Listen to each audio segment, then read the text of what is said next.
ബുദ്ധൻ, മീര, റൂമി എന്നിവരെ കഥാപാത്രമാക്കി നോവലുകളും സൂഫിസത്തെക്കുറിച്ച് നിരവധി കൃതികളും രചിച്ച ഇ.എം. ഹാഷിമിൻ്റെ പുതിയ നോവലാണ് തെരേസ, വിശുദ്ധിയുടെ പ്രണയപുഷ്പം.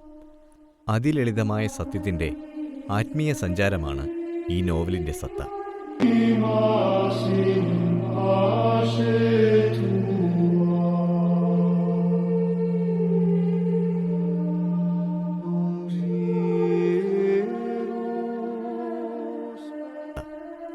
ആവിലായിലെ മണ്ണിൽ വിരിഞ്ഞത് വെറുമൊരു സന്യാസിനിയായിരുന്നില്ല.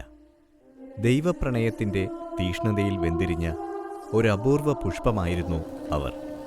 സഭയുടെ മതിലുകൾക്കുള്ളിൽ ഏകാന്തതയുടെ ആന്തരിക കൊട്ടാരത്തിൽ തെരേസ തൻ്റെ പ്രണയിതാവിനെ തേടിയലഞ്ഞു. ആത്മാവിൻ്റെ ആഴങ്ങളിൽ മാലാഖയുടെ സുവർണ അമ്പ് ഹൃദയം കീറിമുറിച്ചപ്പോൾ ആ വേദനയിൽ നിന്നും ഒഴുകിയത് വിശുദ്ധിയുടെ സുഗന്ധമുള്ള ദർശനപ്രണയമായിരുന്നു. യേശുവിനെ നിത്യകാമുകനായി സ്വീകരിച്ച തെരേസയുടെ കഥ ആവരണം ചെയ്യുന്ന നോവൽ.